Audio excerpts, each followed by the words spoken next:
everyone else, of course, is welcome. And later on at 7 p.m. That will be the final event in the program. But now we invited Miva to give us more introduction towards her practice because it's very exciting and very interesting for us. So thank you, Miva. Thank you. Yeah, and the kids and family show, the matinee and the nighttime show is the same. I think in the US there's more of a sense No, of we got it. okay, yeah. Well, in the US it's like, oh, kids can't stay up after 7, so you have to have an earlier show. But then Christina says it's not really true in Bulgaria. But it's great that we have two shows. Yeah, yeah, no, anyway, totally, yeah. Yes. Shall I turn off the lights? Sure. Yeah. So yeah, I was just gonna kind of go like talk about my background and my practice, and show clips of my work, a little bit from the piece I'm doing on the 26th, as well as some of my older pieces. But well, first of all, I come from a background in animation, so I studied animation in grad school at CalArts in the experimental animation program.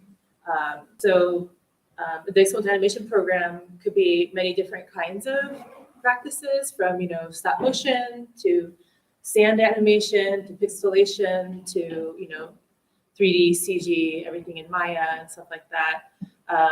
I fell into working with After Effects, so basically working in the computer but not 3D, and often kind of working more in a compositing kind of way, as well as collage. So I'm gonna kind of be going back and forth. So in undergrad, I was actually a physics major for the first 2 years, and I switched to art. And when I switched to art, I was taking a bunch of different classes in photography and illustration and sculpture, and not really like figuring out what I wanted to do. But through the process of making collage, I started to combine what I was doing on different kind of disparate classes I was taking into one medium. And once I started making collages in the computer, it became a way that I could make animation. So I was also recording music, which added a timeline that I was putting these collages to and making them move. So that was really the background of me coming to animation, not really as an illustrator or someone who was like, oh, I really like Walt Disney or, like Looney Tunes, because that's what a lot of people often that I meet in the animation background come from that influence. But I came, again, from like a collage background, and often kind of like from looking at Dadaist and surrealist collages. So the kind of films that I was making back then, which I think I'll kind of skip through it maybe a little bit, but I was kind of making these kinds of, oops.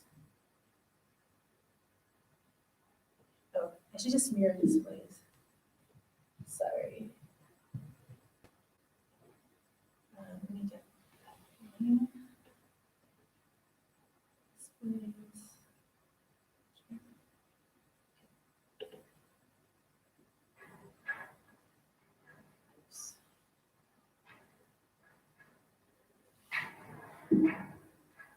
Well, I think maybe but there.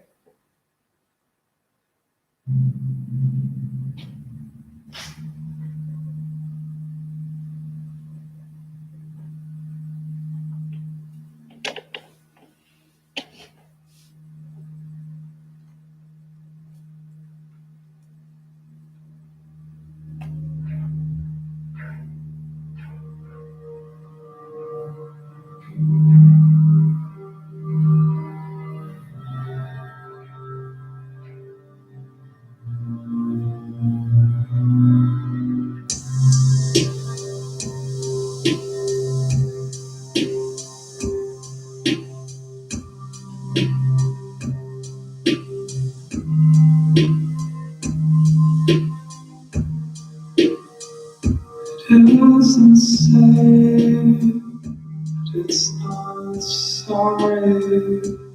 The cat is crying crystals in the mouth. It isn't bad, it's not perfect. Maybe this is just a trial run. Is this my house? Do I freeze? I have enough men, my chromosomes formed down. It's It's my garage. It's my gas, my car, my time, my enclosure. Don't be lost, don't be lonely. See a special kind of time in the Don't be cruel, be naive. Don't sell yourself short. Smiling, I must have 4 kids. The temple plastic roof is not quite yellow. These my hands, they look like trees choked out by vines.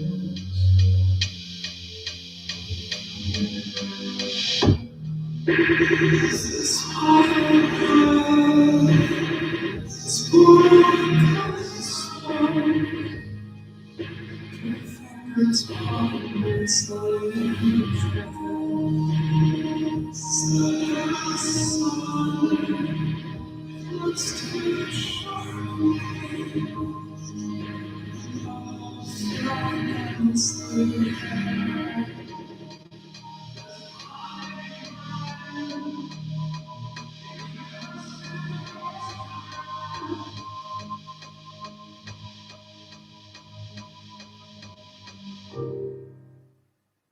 Fingers it's not quite right. Now living feels like whispering night. I have got, I have a TV now.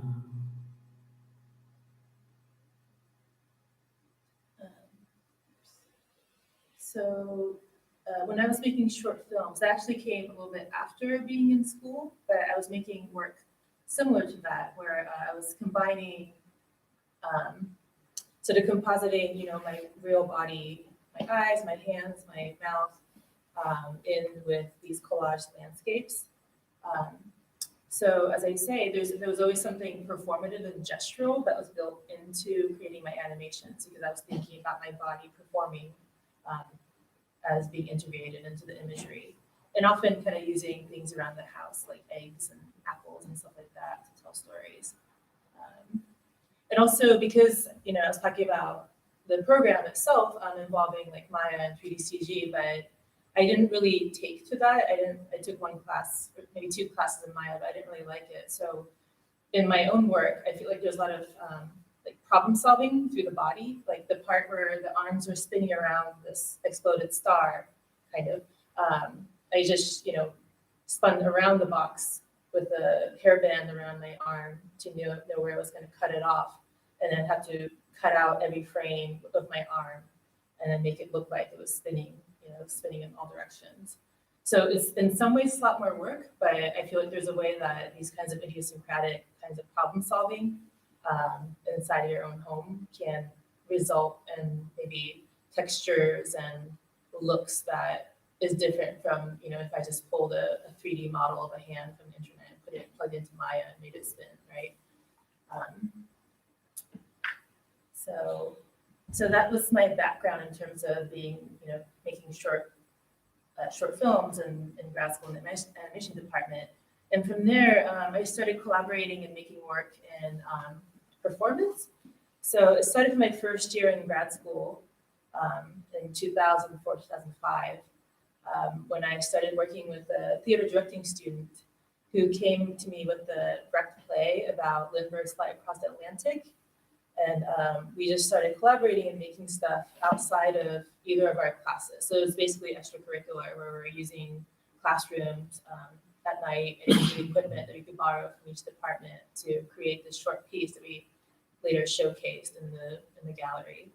But again, it wasn't like it became like this extracurricular thing that we didn't get credit for, but it started to shape what we did as students and in our careers. So I'll show a short video.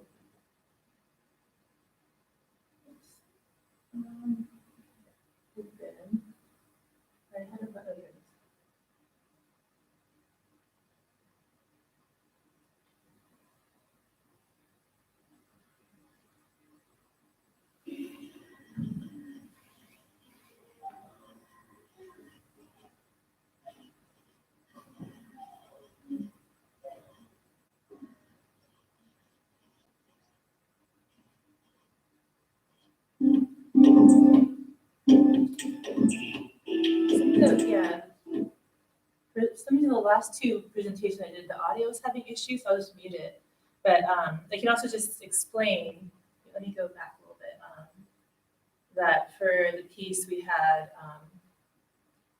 a live performer who's coming out and will be in front of that white surface.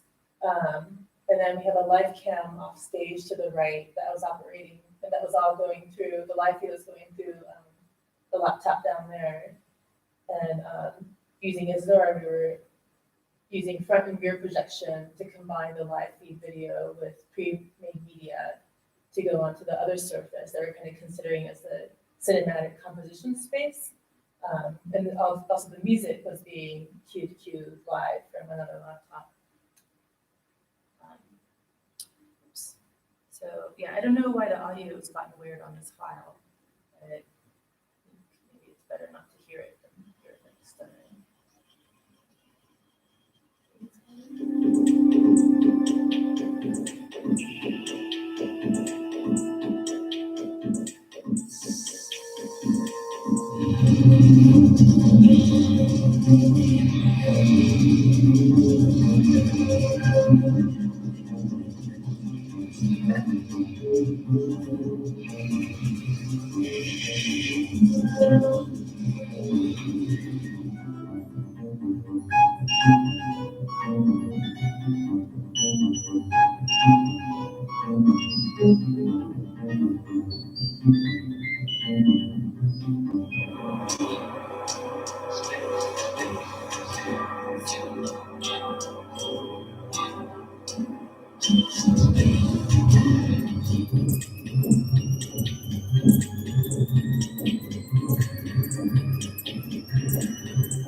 So within this video,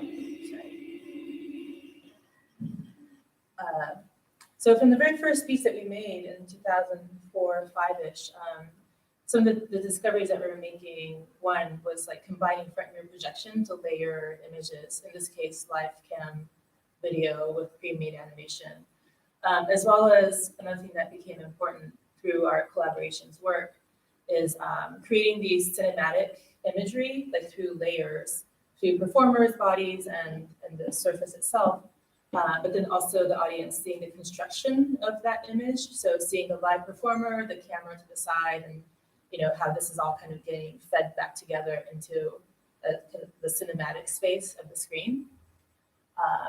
As well as the idea of kind of within one piece, constantly changing relationship of media and body.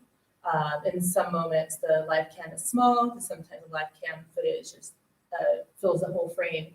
And even like small, subtle changes like that kind of changes the relationship of how the audience is seeing the imagery and understanding where the media versus, audience spaces, as well as the moment when the live performer enters into the cinematic space and the body itself is transformed.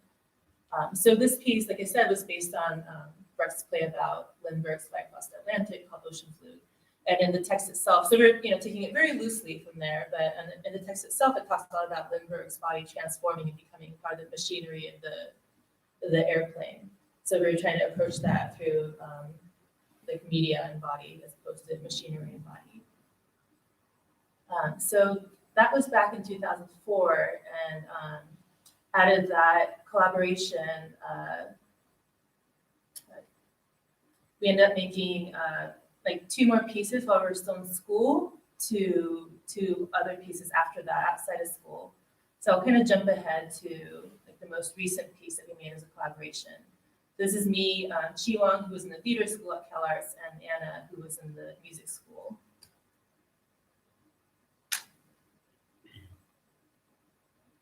You can kind of see the growth of the kind of media performances that we're making.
So yeah, there's like about 10 years between the first piece that we made and this last piece that we made, with some pieces in between.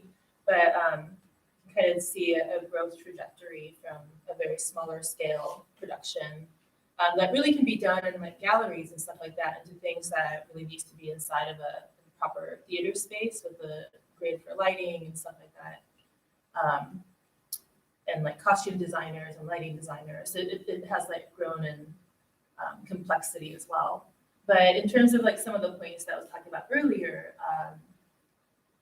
I feel like it's like still part of our philosophy in terms of constantly changing the relationship with media to the body. So in some scenes, the projection is like an environment, but then in this kind of panoramic form. So we're using 4 scrim panels.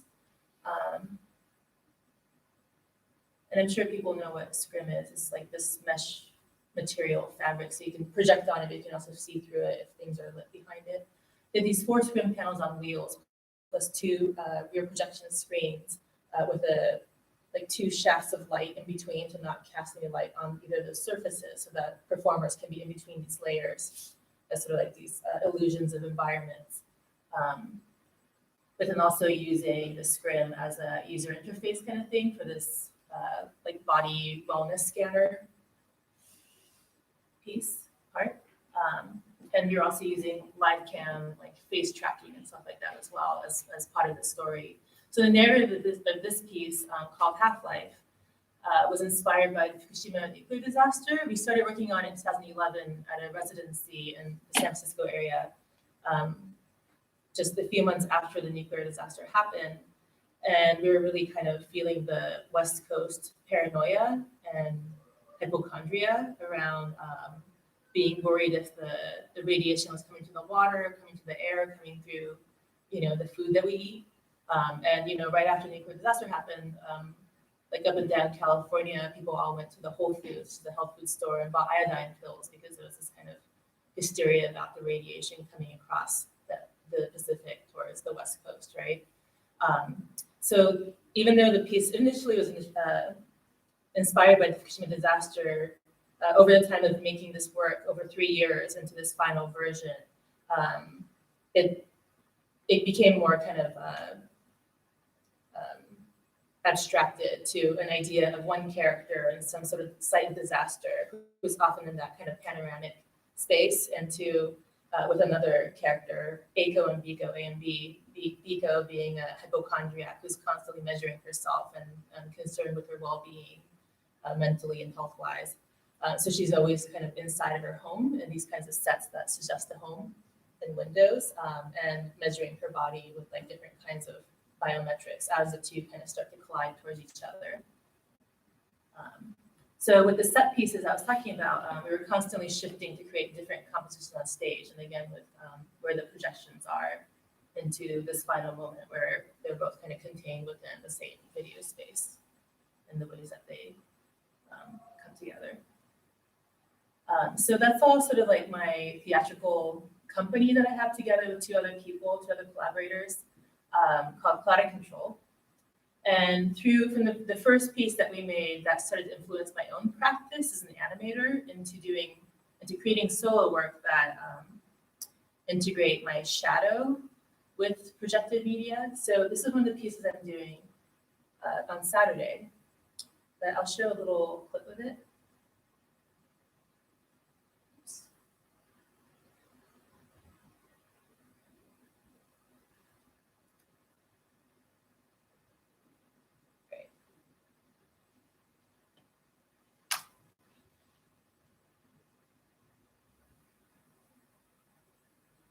You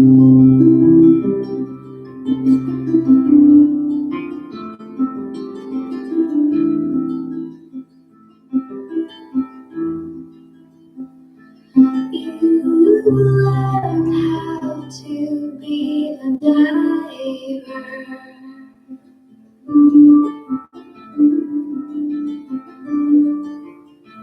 Put on a mask and believe.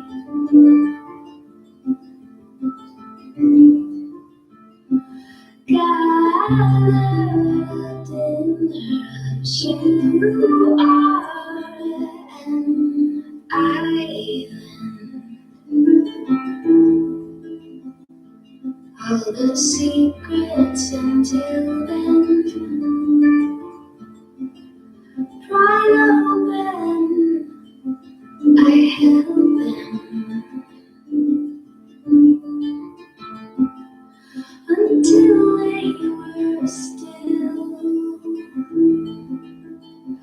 Until they were still. Until they were still.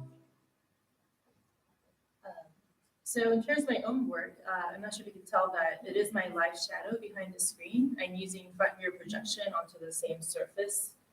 So I'm creating my shadow with the rear projected beam with front projection material kind of filling in into my shadow and on top of the rear projection layers.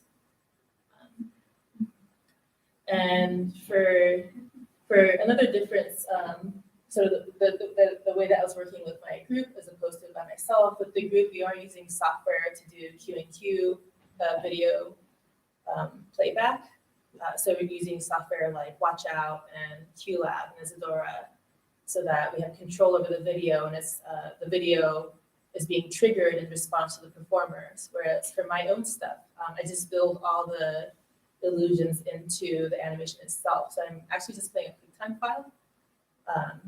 And the shadow performance is being cued for me, like as a choreography through music. There's a few marks on the floor, and I also have some mirrors out of frame, so I can see that I'm lined up in the shadow to the imagery. Let's see.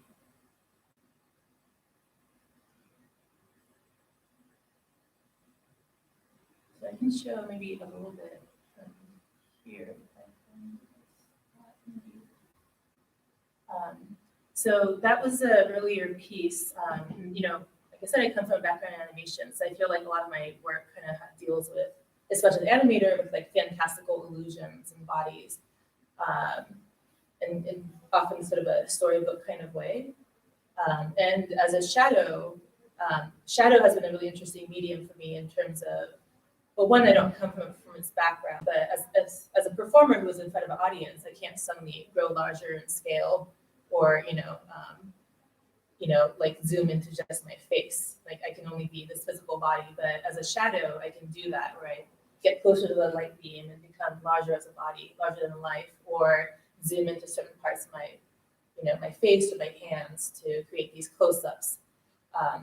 And also as a shadow, my body kind of becomes a container and a symbol of a person rather than a specific person, because the audience doesn't see me until often halfway through the show.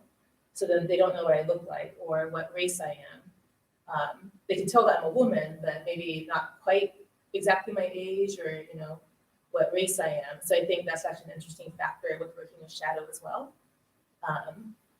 And also as a shadow, my stories don't really have any characters. It's not like, a girl meets a boy and falls in love. It's often my shadow embodies shifting, shape-shifting characters who are sometimes somehow the consciousness of the earth to maybe an individual, to all of humanity, and then back to some larger kind of consciousness.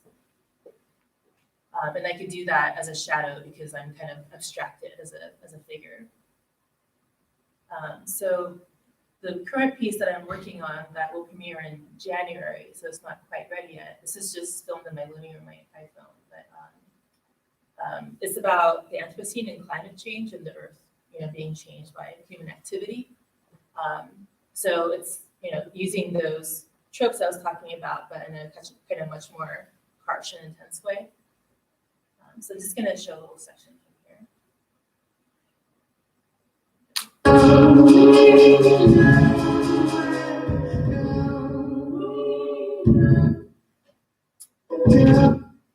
don't know why the audio is having issues. Sorry. Let me see if I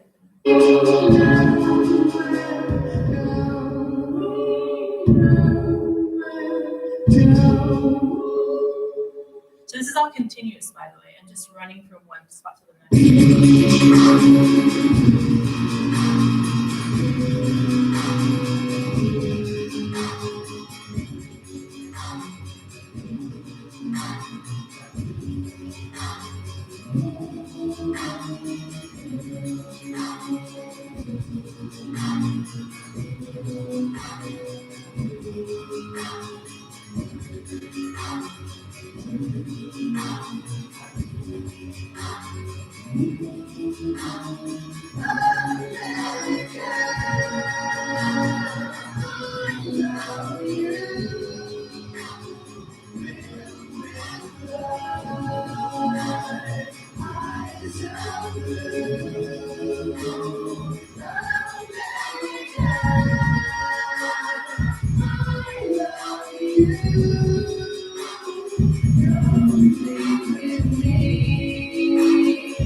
Actually, that was edited, so it wasn't exactly connected.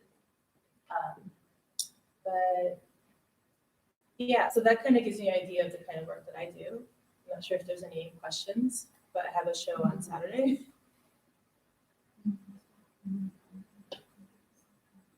A very inspiring the performance that was with mapping with several fibers. With several fiber material. Oh, And so it looks so realistic. how you get that thing that your shadow not goes with projectors. Sorry, for which part were you talking about? From the video that I just showed, or? Video of live performance. Where was some particles, fishes? Oh, okay. So from the group work. Okay. Yeah, where the particles and the person disappears. Is that the part? Yeah, like here. Oops. Like that part. Okay, yeah. I mean, that's like a and wait, sorry, was there a question about it? Now that I found the section you're talking about. How you look at projectors from different sides? So for this piece, we had 6 projectors, but mainly there was 2 in the rear screens, and then the 2 for the 4 scrim panels. But we also have like theatrical lighting, so we have like a lighting grid above and to the sides. So the performer is being lit by an actual light, like a theatrical light that we have in like a very narrow beam. But an effect that we were able to play with, which, there's like it's not as effective in the documentation as to have particles in the front and rear. But then as we take the light down on the performer, she basically disappears and then she kind of reconstitutes as the particles come back together. So that was the effect we were trying to do with this scene. So you projector 50 times the screen, not from the side. Front and the back.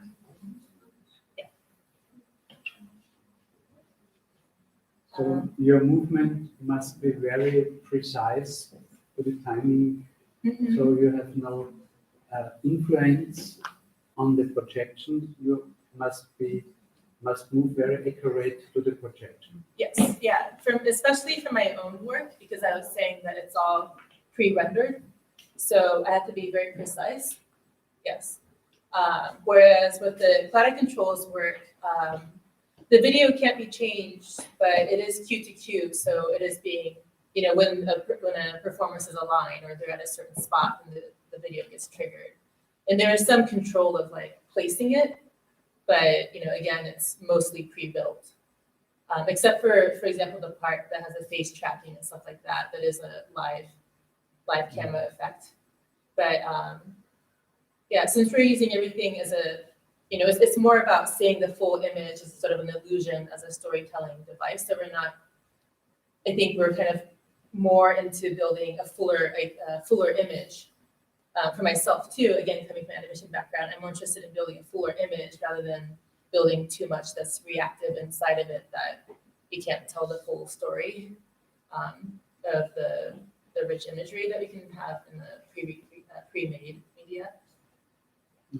Typically, what's the duration of the performances? Oh, sure. Yeah, so this piece was about an hour. For my pieces, it's about 20 minutes or 30 minutes each. So I normally pair them when I tour as like a evening length hour-long shows. Okay. Do you mind if we just turn on this one here? Oh, sure. Because it's looking Yeah, okay. Okay. So, can you show me how to turn on the lights Oh, here? to be honest, it's in the back, but I never did it myself. Don't you know it? Okay. Sorry. Sorry. I mean, I was hoping to put somebody here. Yes. Oh, There we go. What's over there? Is that okay with you? Yeah. Well, but I think I'm done showing videos, so. Yeah. Yeah.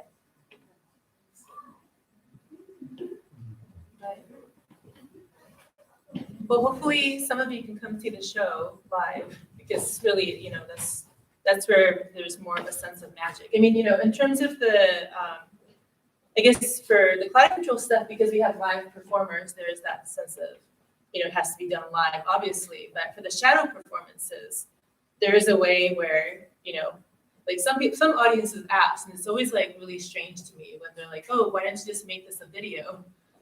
Make it a green screen shadow and just had everything perfect. But the whole point is that it's live, that there is a sense of intimacy of a real body in space on stage, sharing the space with audiences.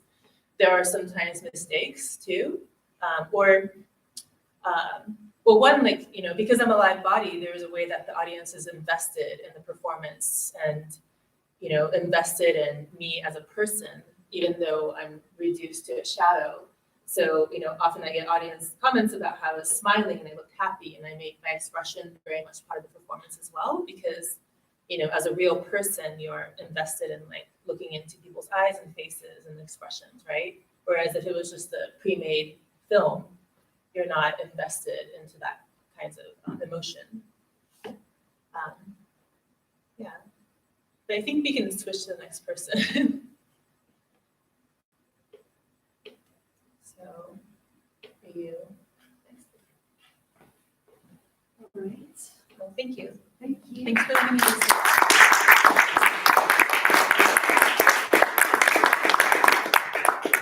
So we have a chance to see this live. Yes, yeah.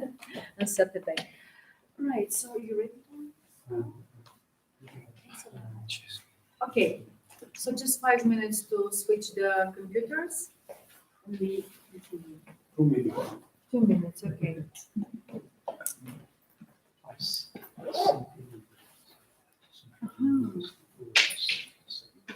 And you can again turn off the light. For me, better to communicate. No.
I don't know how to change now.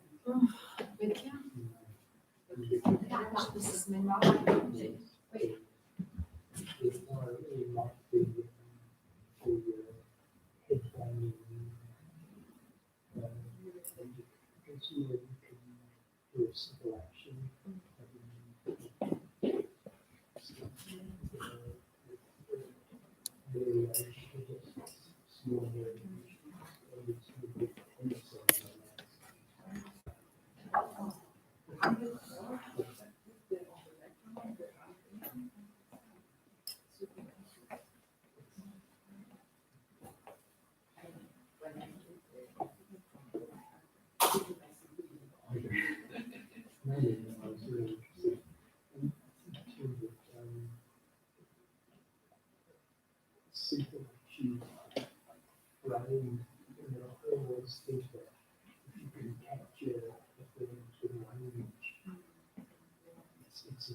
Alright, so Already. you ready? Yeah. Okay, so we were having the last talk this afternoon, and we're very pleased to have Gherhard Funk with us, who is university professor in the University of Linz, this his department of time-based arts in introductive here, right? Right, yeah.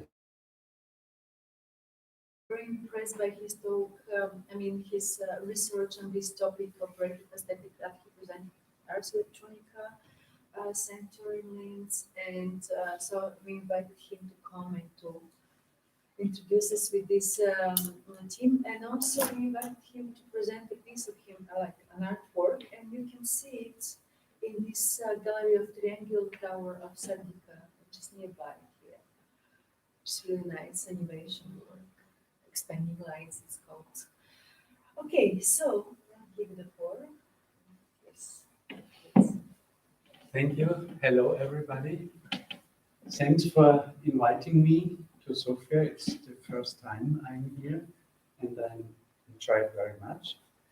And for the opportunity to introduce my concept of cooperative aesthetics, which I have developed since the last 5 years. I immediately start with a short description what I mean with cooperative aesthetics. The main idea behind this concept is to build an immersive, interactive space in which the users can produce collaborative audiovisual aesthetic experiences by using the whole floor as an interface. And this is the short definition, and the rest of my talk, I want to fill it with many examples my students and I have developed in the last 5 years, and to give you a flavor what I mean with this. I start with one of my first works, the color bars, and color bars is for me a paradigmatic example which summarizes all of my major ideas behind cooperative aesthetics. And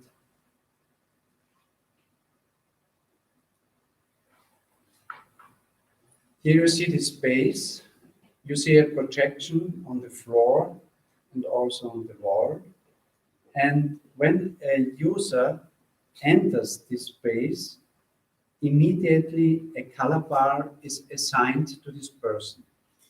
And so you immediately recognize this is my bar, and then you start to walk around and you have to figure out what can I control.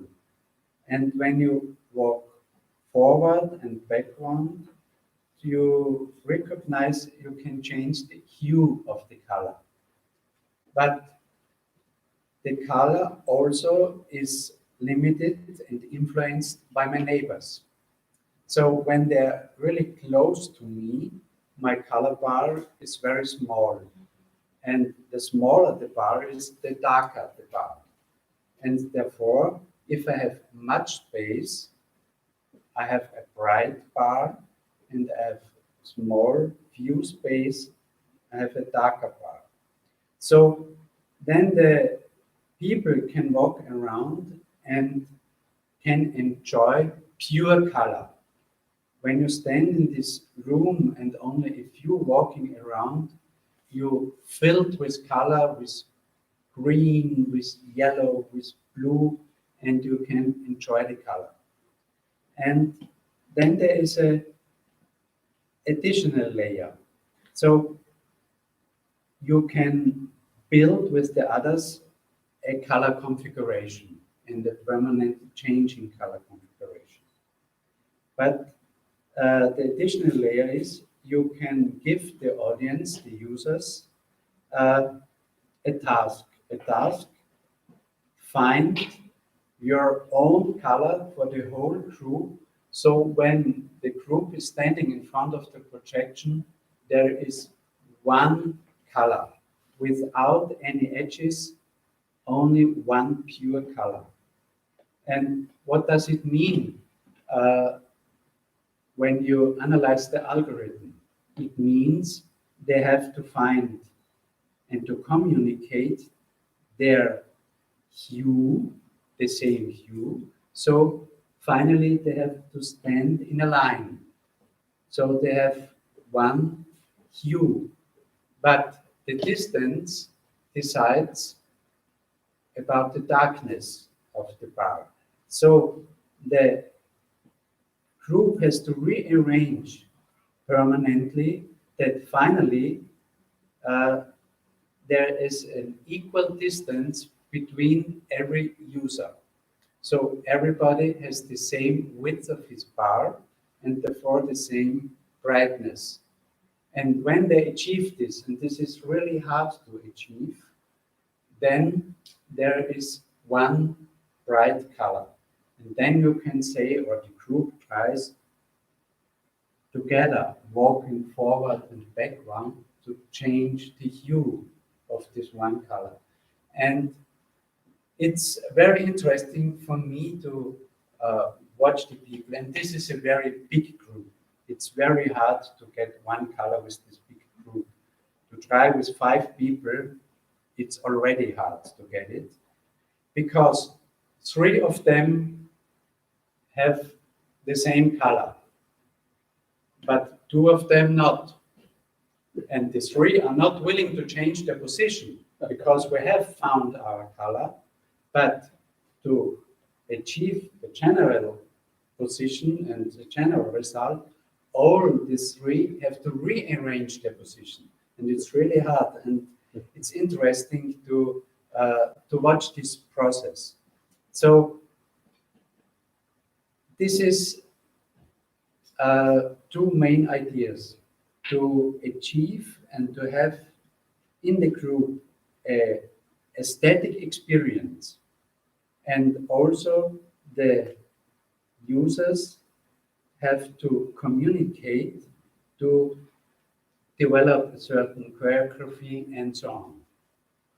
And in this example, I think it's very good summarized. Now I will tell you about the main sources of inspiration for cooperative aesthetics, and I had 3 of them. The one is the deep space. You already saw the deep space, is a special space, group dynamics, and art. And I start with the space. 2009, Linz was the European cultural capital, like Plovdiv now is. And in this year, the Ars Electronica Center was reopened. The first Ars Electronica Center was opened 95. And this was the building for the Ars Electronica. This year, Ars Electronica celebrates the 30 years anniversary. So it's really the oldest festival in electronic art, in digital art, interactive art, and it's a very long history. And 95, Ars Electronica got the Ars Electronica Center, and 2009 it was extended, the right part, and also the main building was doubled. And one of the major attractions in this new Ars Electronica Center was and is the deep space, the so-called deep space. It's a huge space with a wall projection and a seamless floor projection. They use 4 projectors for the floor and 4 for the wall. And they start with an 4K projections, and I think 3 years or 4 years ago, they switched to 8K projection, and it was the first large-scale projection in 8K in the world. And so this space is very attractive, and now they have many different kind of programs in this space. They present gigapixel images, which is really impressive. They present 3D scans of archaeological sites like the catacombs of Rome or the pyramids of Gizeh and so on. And you have your shutter classes and you can experience this really in 3D, these spaces. It's overwhelming. They have the universe also in 3D mapped. And another topic is Linz has since 4 years medicine university faculty, and they have developed with a doctor of the university a special kind of rendering, cinematic rendering, which was developed in Hollywood, but they use it for anatomy studies. And so the audience and also the medicine students can study the body in a different way in 3D, and it's again really, really impressive. And one part of the presentations is art, projections, and from the beginning they had one possibility. You see it a little bit in the corner, these small cylinders. From the beginning, 2009, they installed a laser tracking system with 6 laser trackers. And these 6 laser trackers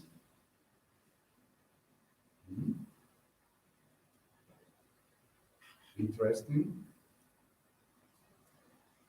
because the image does not move. Is it possible that it stops there?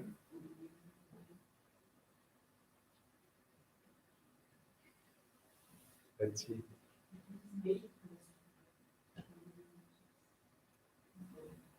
So,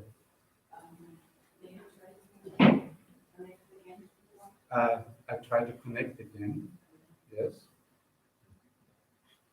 So AirPlay Belgium. Okay. So now it's back again.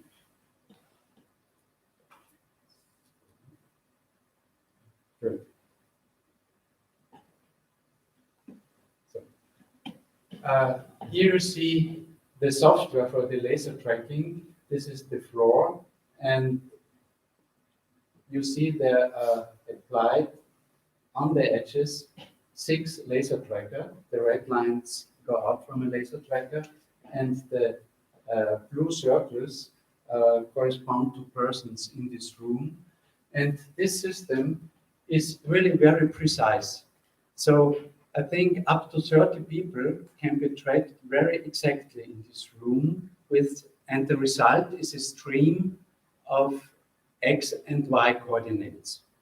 And this is the input for all the programmers who want to work with this system, as we do. This is Otto Nadra from the Future Lab who developed this software.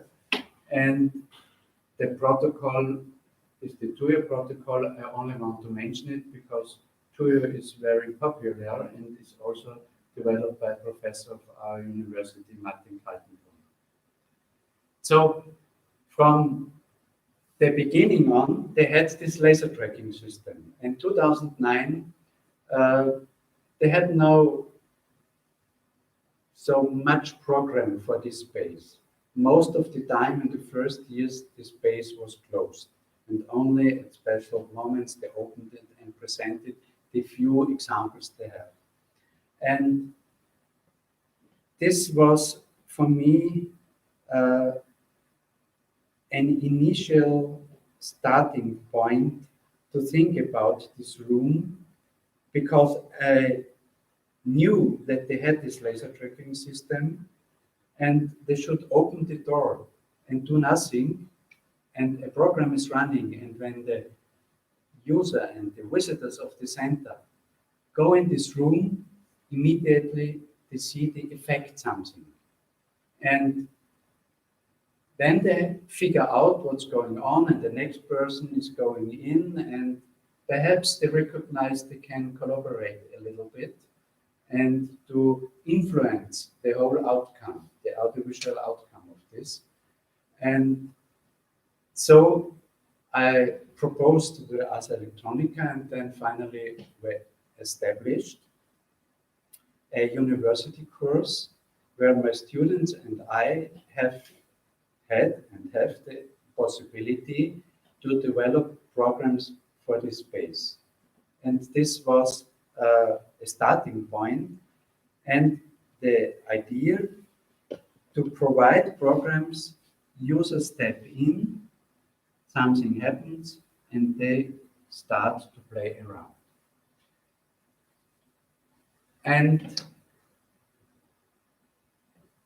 one history remark, for me, it was a little bit like back to the roots, because I was always interested in the interaction between persons moving in a room and the reaction of the room. Reaction of the room means the projections on the wall. And 25 years ago, I developed this work, Silent Space Movement, in this time with one camera and camera tracking, following the persons in this room. And in this piece, I will show you a short video from this. I divided the space in several layers. Each layer represents one abstract image, and each image is also divided in certain parts. So you can see it in the middle image, the floor was virtually divided into a grid, and when persons moving around in this space, this part of the image representing this square was displayed. And additionally, when the people are moved around, there was permanently a palette animation of a grayscale animation, because in the 19th only 256 colors were available and you can animate them. And only when everybody stands really perfect still, the room stands still. Therefore, silent space movement. And not this. I will give you a short impression. These are the abstract images.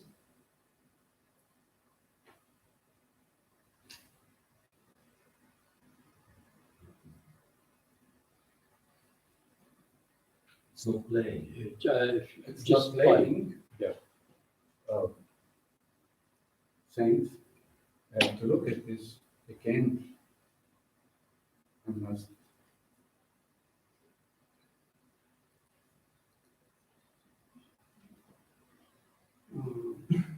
What's that?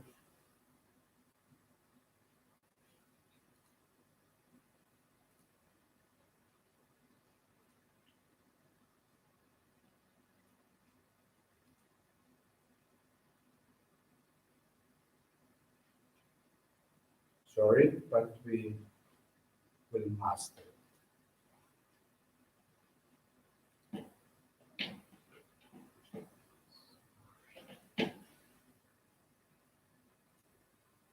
Yes. Yes. So this is the sequence of the images.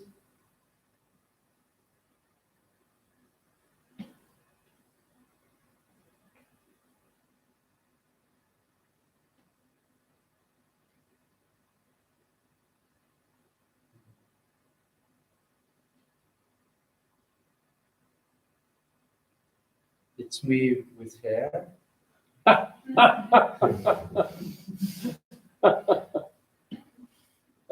And you see, you moving in this space, you can build the structures, and when you absolutely stand still, the structure stands still. So this was only a remark from the history that I was always interested in this relationship persons and the space. Group dynamics. When I was young, we very often exercised this group dynamics exercise. Perhaps you know it. The whole group is lined up in a circle and they hold a row. And the task is to imagine that this is a very thin plate of glass. And it's heavy and they have to lift it up. And therefore, the group has to work together to manage this. So I did it 2 weeks ago with my students for a demonstration.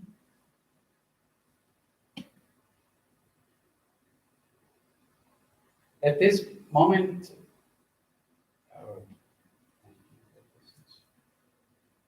okay. So here the glass is broken, but this is the kind of cooperation I have in my mind and I had in my mind when I talk cooperative aesthetics. The group has to work together to build a final result. And it's necessary not only to have your neighbors in your mind and to watch your neighbors, you have to watch all the others and communicate slower, you have to look up and so. And art, of course, for the color bars, for me, Barnett Newman was an inspiration because I loved this work when I saw it for the first time. And to enjoy pure color was an inspiration for the color bars.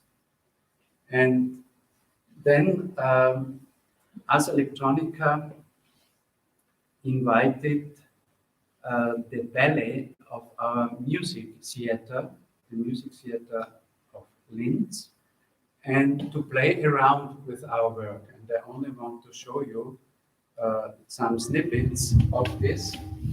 In this case, they have chosen their own music.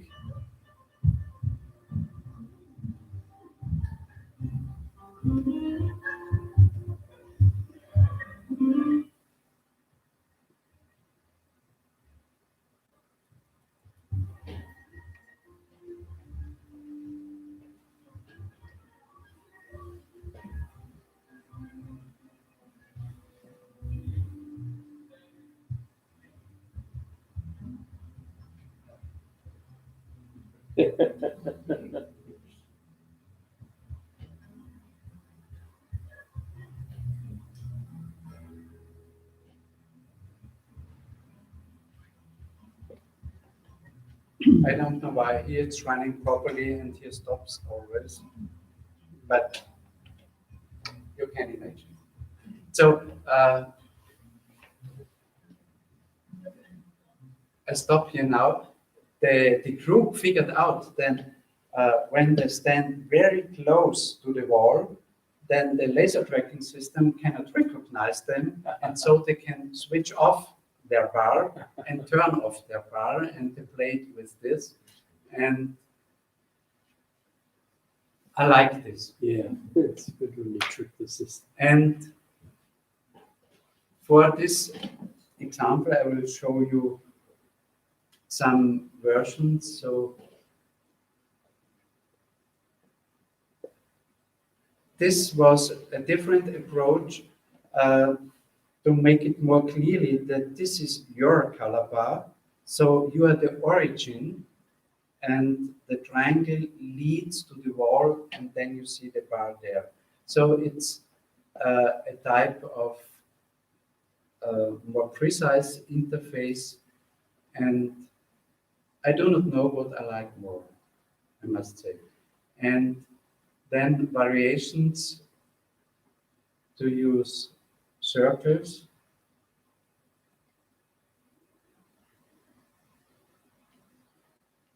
And In this case, stripes, rotating stripes, and the speed depends on how far you away from the middle of the floor. In the middle of the floor, you can provide a standstill, and this is, you remember my work from '94, a little bit a reminiscence of this. So the central challenge is for me in this space, how can you engage people to use this space and to cooperate with each other? This is the main question for me. And there are several answers and approaches to achieve this, and I want to show you three major. Okay, let's go away.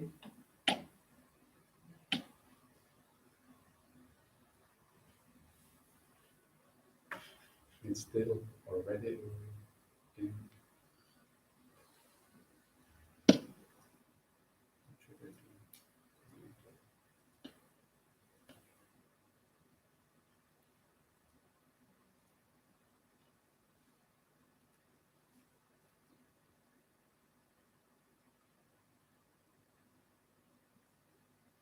It's not my presentation. So Apple TV was gone, so I will just start it again.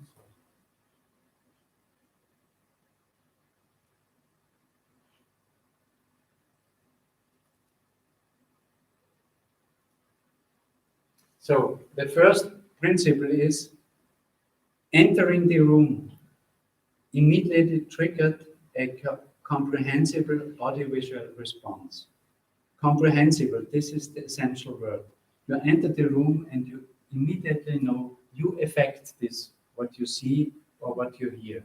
Then you attract and start to play with it.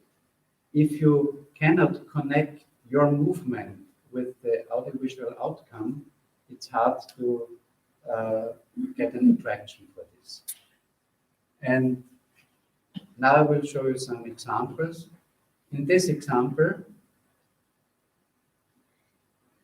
when you walk, you see a line, and then you figure out you walk left or right.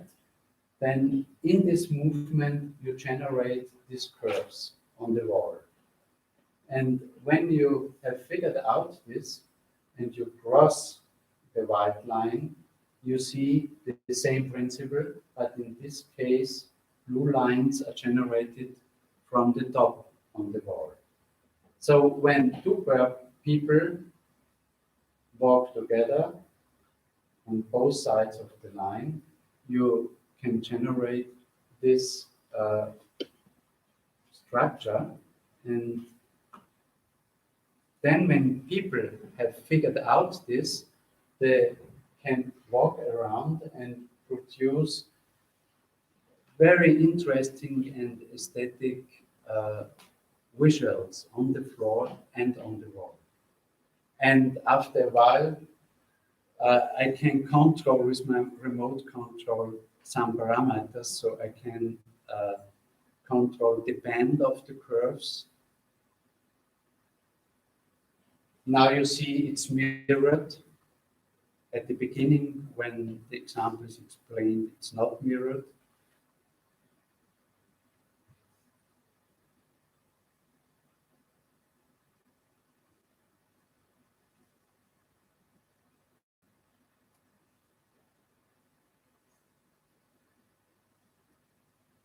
And also develop the variation of this.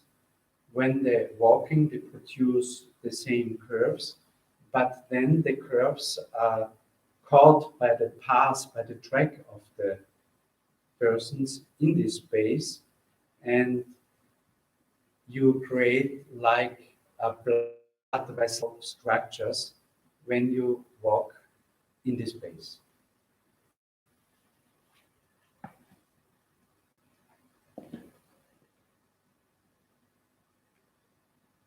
And again, another dance company worked with our pieces, and I do not have a video, but only 3 images.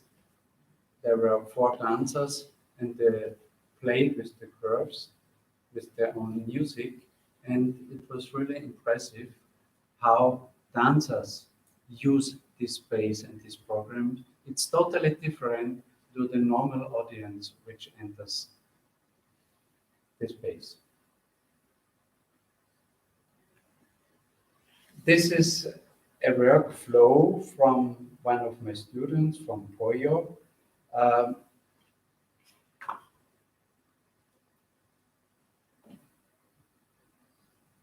It's a particle system which flows permanently on the ground, with the sound of water, a noisy sound. And immediately when you enter, you see you can influence with your position the flow, because the particles flow around you and behind you. And again, the ballet played with this.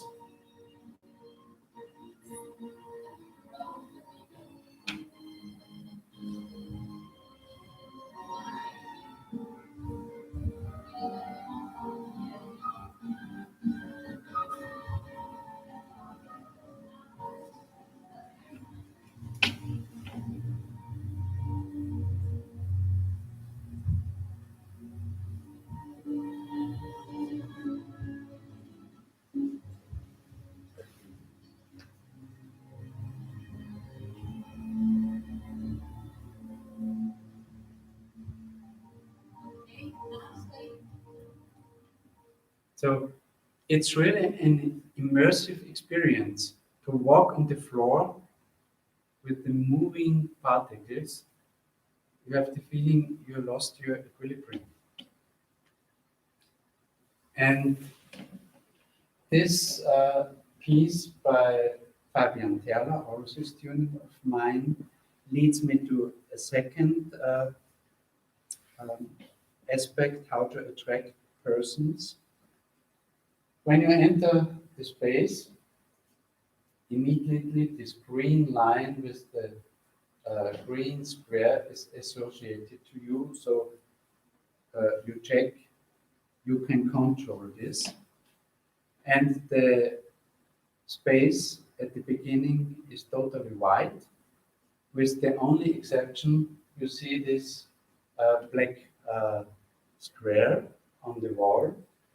And the piece is called Critical Mass, and it's like a big bang. In this square, about 500,000 pixels are compressed. And the ballet again played with this work, and afterwards they figured out what they can do at the beginning. And I will show it to you because it was so overwhelming for all of us. They arranged them in a circle.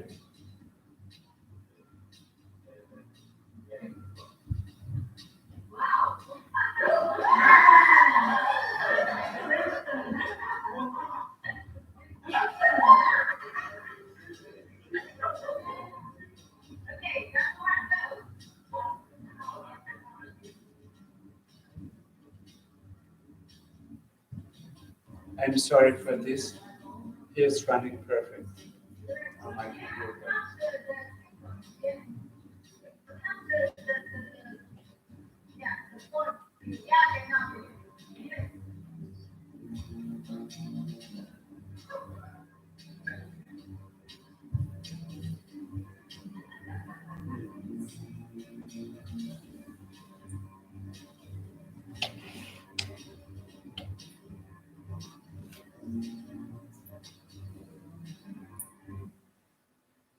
Okay. So this is the Second possibility, define certain areas on the floor or on the wall, like this black square, which attract users.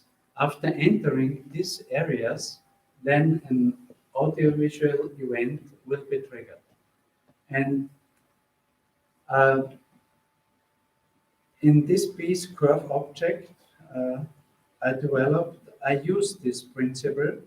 In this work, everybody can draw by the movement on the floor, objects, curved objects, and when they are released, they move slowly up on the wall, and it's a physics engine, so they bump to each other and so on.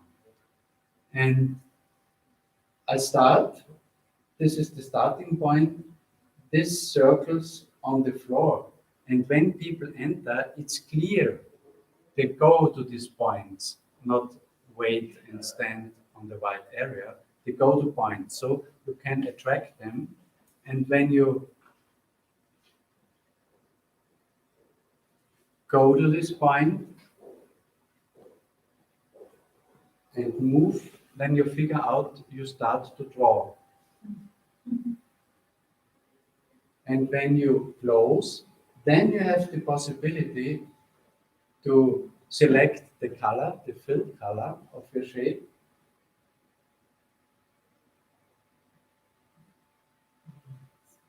And then it's released to move up. And so it took a while for me to develop this interface, how they can select very easy the fill color. And I think this is a very comfortable and good solution.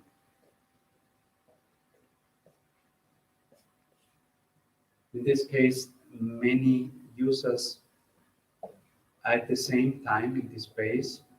It's always when I present the work during the Ars Electronica Festival, there are many, many people.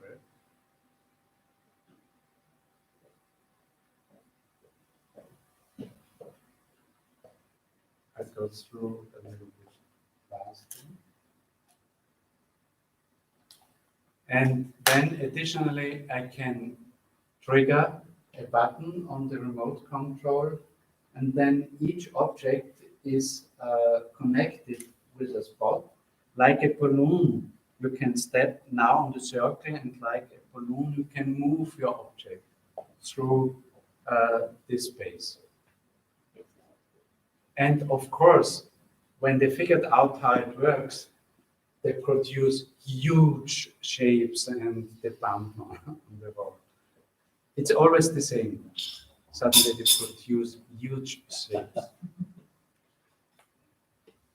This is the kaleidoscope, which is at the moment one of the most attractive pieces shown in the deep space. And this combines both principles I have mentioned. When you enter, you can draw a trace in a certain color. When you jump, you can change the color randomly. And then you see triangles. And these are, I would say, hotspots. And when 3 enters the corners of a triangle, and then move around with this triangle, they select the section which is taken for the kaleidoscope. You see the red triangle corresponds to the kaleidoscope with the red outline. And this is the cooperation between these 3 persons to select different sections, shape the triangle, and see what is the result of the kaleidoscope. So they have the same basic material, the drawings on the floor, and with the triangle they can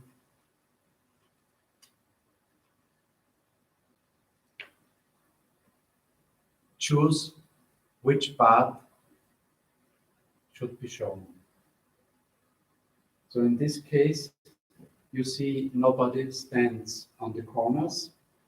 They only move around, but you see already a triangle kaleidoscope is built. And then when the kaleidoscope moves, at least one person influences one corner of the triangle.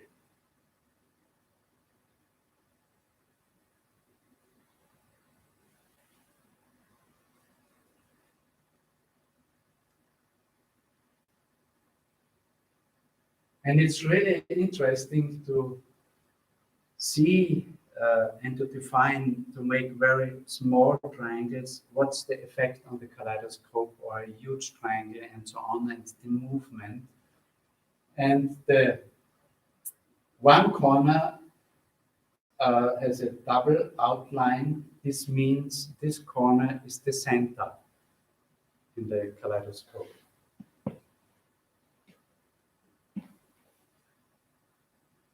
And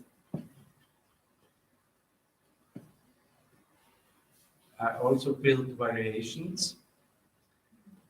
A variation is predefined images, not the traces of the people. And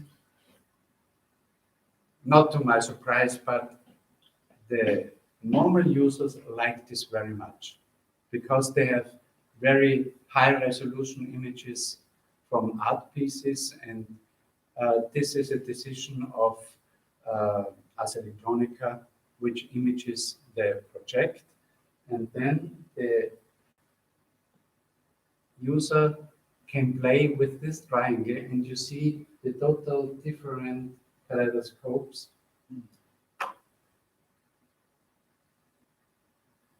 And you move very slowly. You can play with this. I proposed some scans from mine from insects because the thin lines of the insects and so produce very aesthetic kaleidoscopes. And again, this is a variation of Mona Lisa. The sound tower I developed last year. It's the outcome is a 3D object, and the starting point is again a polygon.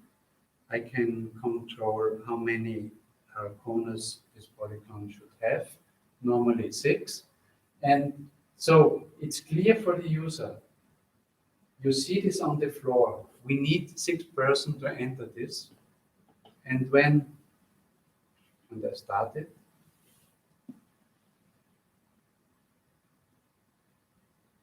then they have a little bit time to build their starting configuration.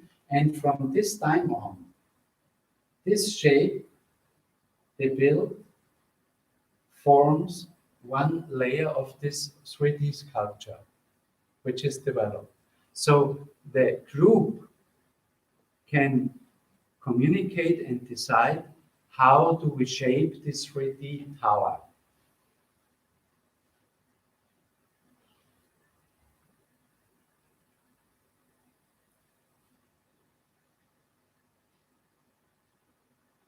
In this case, we try to develop really an object, vase.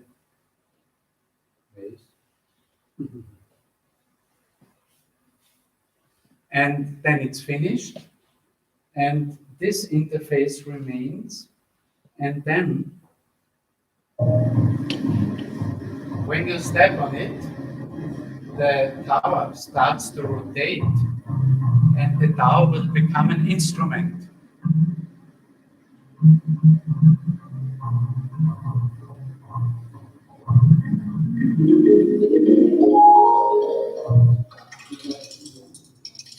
And so the group can develop several towers. Each tower is a sound sculpture.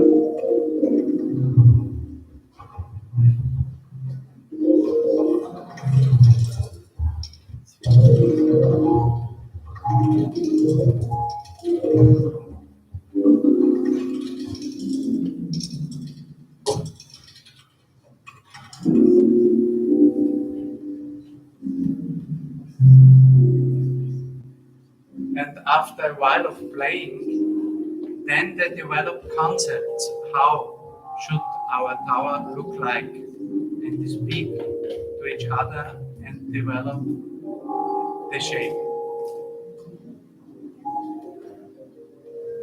The white line means if you track a finished tower behind this line, it's the trash. So the tower disappears.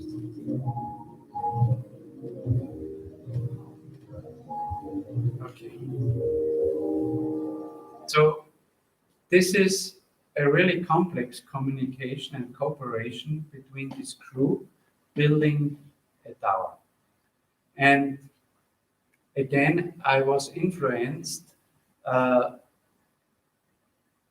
in this work by the still lifes of Morandi, and I like his work. And my vision was they build bottles and so on. Very seldom this happens, but the color scheme I took from paintings from Morandi. So art is always for me an inspiration.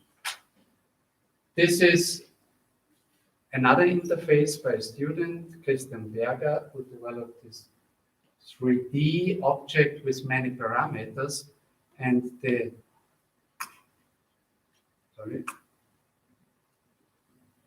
each person enters this circle is responsible for one parameter, and it's a kind of slider. And when they move to the center or outside to the line, they can shape this building and play around. So it's for me a very intuitive interface to control parameter of objects we developed. And this is a work from Katharina Gruber, the movie puzzle. In this case, she took snippets of the Czech animator Jan Svankmajer. Jan Svankmajer made very fast animations, and she took snippets and cut them into 9 rectangles. And these 9 rectangles are placed randomly on the floor. And when you step on a rectangle, it's connected to you. And now the task for the group of 9 people is to solve this puzzle. So this work has a clearly defined goal, but it still works very well, and it's used in the deep space. And you cannot imagine, but it's really hard to put together 9 pieces when the image is permanently changing.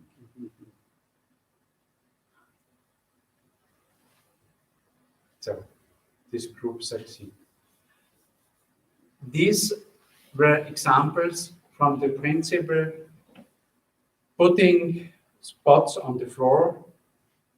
They are attractive, users step on it, and then something happens. And the third principle, the last one, is for me connecting people. And I like this principle very much. This is only an exercise. In this exercise, I only tested how look it like when a person is connected to his 2 nearest neighbors. This is the principle of this algorithm. And when you walk around,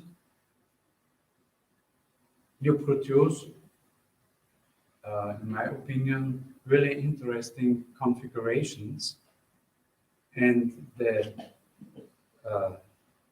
outline in this case, again, was influenced by an artist, Frank Stella. I like his work, and so this was a little bit inspiration for me. But in my work Pathways, I realized for the first time the principle to connect 2 people together when they are close enough. You will see it when you watch these two. They move around, and now they are close together, and the bar is built, and then the bar and the trace of the bar construct a three-dimensional structure again on the wall. The white circle means when you step out of the white circle, the connection is broken. And I have different versions of the 3D building, which is built by this bar. And this was the initial idea for the sound towers, I realized 2 years later. And when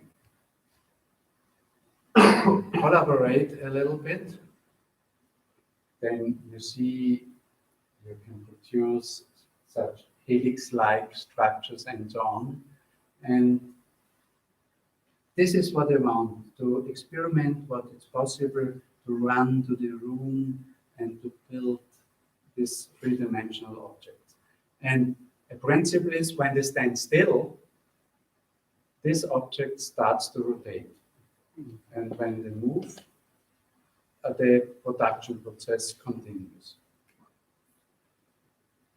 This is the only game I made with the same principle, a ping pong game, but not the play, not against. The whole group has the task to put the ball into the black hole, and how often they manage this in 2 minutes, for example. And the color indicates if it's orange, very soon the connection is broken. If it's green, it's a good connection between them.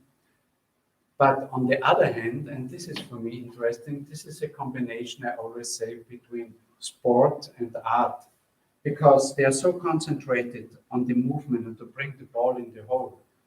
But on the other hand, on the wall, all the traces and all the movements are recorded, and what you see is a visualization of the game, and it's a very aesthetic outcome, and you can save this, and this is the result of the ping pong game on the floor. And finally, I present you my latest work, which I developed this summer. And again, I used this principle of connecting two persons. And this work is called Moiré because I like the Moiré effect and what is possible with the Moiré effect. And each grid has two characteristics, the width of a grid and the angle of a grid. And so you will see you can control this very easy. The angle is controlled how the bar is in the space, and the distance between them controls the width of the grid. And now, in this case, 2, and now 3. Every pair has its own grid. And when the experiment with angle and width of them, they can produce really fantastic Moiré effects, totally unexpected, and you are filled in this crazy environment. And I made also a color version. So in this case, every grid has its own color, a little bit semi-transparent,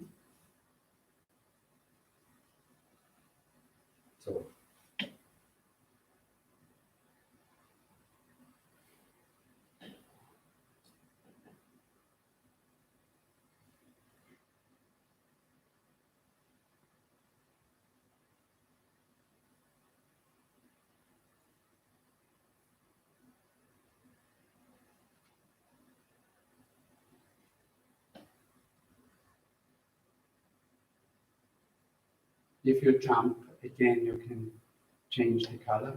Jump means you're out of the laser tracking and then you're in the system again.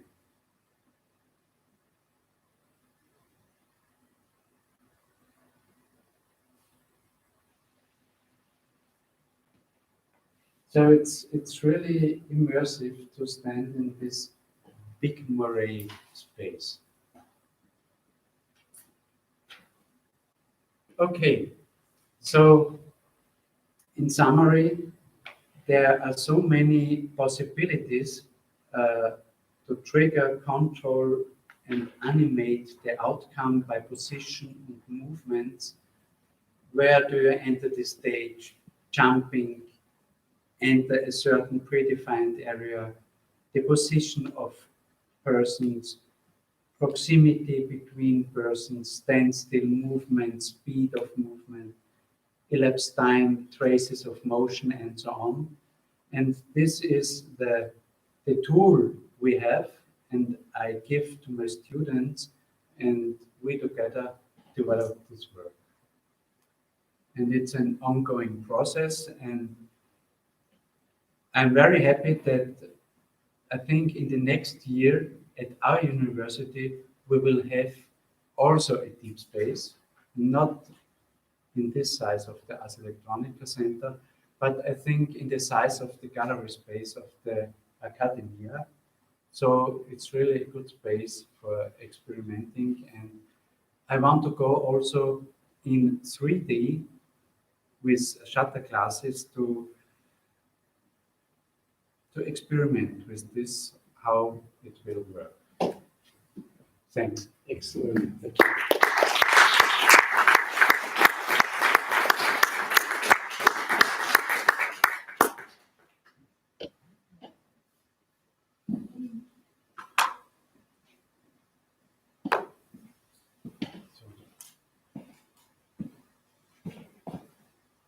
So if you have any questions, or we can move from this whole that we spent the whole day.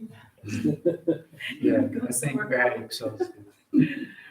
So just let me announce the next events tonight actually.